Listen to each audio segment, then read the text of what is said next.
How you all doing tonight? You can all see me up the front, all right? Up the back? Aaron, I think your name was, up the front? Can see me all good? Yep, because, fuck knows I can't really see any of you properly. And it's not just because I'm a few drinks in. Let's go. Yes, as you can tell, I am legally blind, which means I'm one of the very few people that can turn around in the dating world and go, looks genuinely don't matter to me. Having said that, I am in a very loving, open distance relationship. No. I'm in a very loving, long distance open relationship of just over a year now. And unfortunately that does come with some ups and downs. And my partner lives in America. They have some very interesting ways of describing their frustration. They turn around and occasionally they're just like, I want to assassinate 12 kids. But then I just turn around and go, well babe, if that's the case, if you're really that desperate, then just get your ass over here and swallow. But unfortunately, my past has come back to haunt me sometimes with that. A couple of years ago, I tried beer for the first time. Turns out I'm not a fan. And the bartender gave me a bit of a sample and I was just like, this is horrendous, I want to spit it out, but I don't want him to clean it up, so I'm just going to have to take my own advice and just fucking swallow. And unfortunately, it does also come with some ups and downs. My partner and I have sent some suggestive images to each other previously, and unfortunately, at one point my partner was at their parents' place.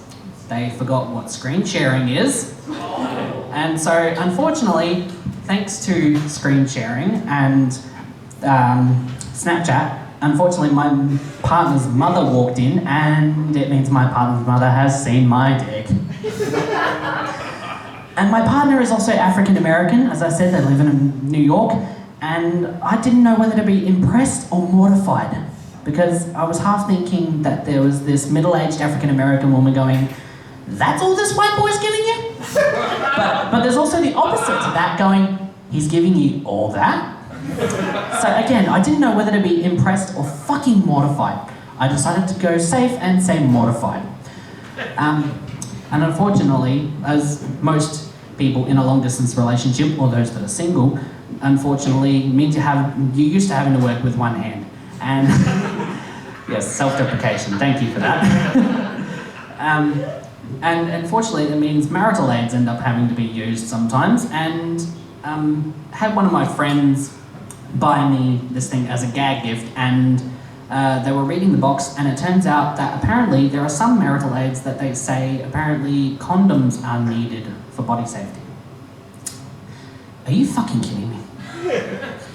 Like, condoms for stuff that you literally cannot get pregnant. Like, seriously, if I wanted to wear condoms for something that I didn't want to get pregnant, I would just get a random fuck at a random bar, or I would fuck my future housemate. Honestly, it's just, it's insane. But it does also mean that there are some very interesting conversations when it comes to that. And it turns out, not just for me.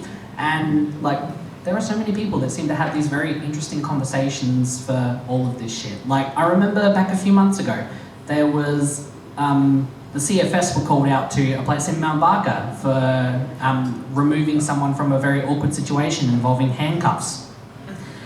Yeah, I got a feeling that a couple of people in here were just like, okay, so who forgot the keys? Yeah, my first thought when I heard that was, okay, either someone forgot the keys or they forgot their safe word. And it's just like, key to the heart, more like they forgot the key to the cups. So yeah, you can imagine that would be a very awkward conversation when it came to getting the CFS involved.